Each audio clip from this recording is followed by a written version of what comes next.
অনেক কষ্ট এবং বেদনা আপনাদের মধ্যে জমা হয়ে আছে।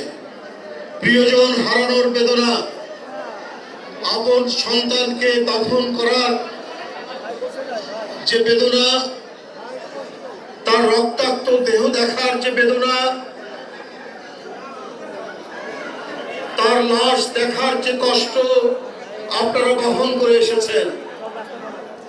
আমি মনে করি আপনাদের এই কষ্ট, এই দুঃখ, এই বেদনা সান্ত্বনা দেওয়ার ভাষা কারণে আমরা তো সাধারণ মানুষ, কেউ না, রাষ্ট্রও দিতে পারবে না। যে অর্জনের জন্য, জাতির যে কল্যাণের জন্য, মুক্তির দিশারি হিসাবে আপনার সন্তানেরা, আপনার প্রিয়জনেরা জীবন দিয়েছেন, এই আত্মহুতি এবং তাদের দেহের যে অংশ তাদের কাছ থেকে বিচ্ছিন্ন হয়ে গেছে, পঙ্গু হয়েছে, এই দান, এই অবদান আমরা কি করে এটার প্রতিদান দিব? কি করে? এটার কোনো প্রতিদান হয় না। সামান্য কয়েকটি টাকা এটা প্রতিদান হতে পারে না। সামান্য আপনাদের কাছে গিয়ে সান্ত্বনা দেওয়া এটা প্রতিদান হতে পারে না। কিন্তু আমি এইটুকু বলবো আপনাদের কাছে, আপনাদের প্রতিটি মুহূর্ত, আপনাদের প্রতিটি মর্ম জ্বালা, আপনাদের বেদনা, আপনাদের আরতি, আপনাদের বাড়িতে বাড়িতে যে মর্শিয়া, এই প্রত্যেকটির সাথে বিএনপি এবং তার চেয়ারম্যান সব সময়ের জন্য নিবিড়ভাবে সংশ্লিষ্ট রয়েছে। এটাই সবচাইতে বড় বিষয়।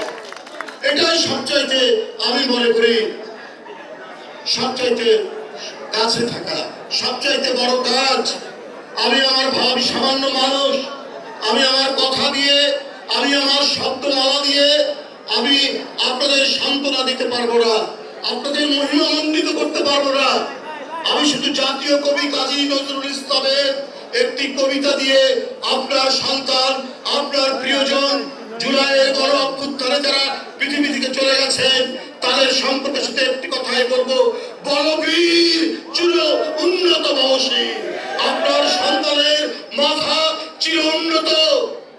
আপনার সন্তান এ জাতি, এ দেশে, এই সময়ের সর্বশ্রেষ্ঠ বীর তারা, তাদের আত্মদান, আপনাদের যে কষ্ট, আপনাদের কান্না, আমি জানি গুমড়ে গুমড়ে মরছে, কিন্তু আপনাদের এই কান্না, এই কষ্ট, আপনাদের হৃদয় নিংড়ানো যে আকুতি, এর চাইতে বড় বিষয়টা হচ্ছে ওরা এই জাতির মুক্তি দিয়েছে।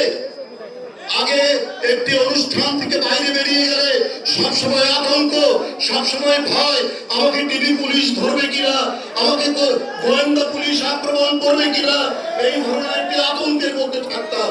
কিন্তু আজকে সেইখান থেকে নিঃসঙ্গ চিত্তে আজকে বাইরে বেরোতে পারি, কথা বলতে পারি, কোন সভায় বক্তব্য রাখতে পারি।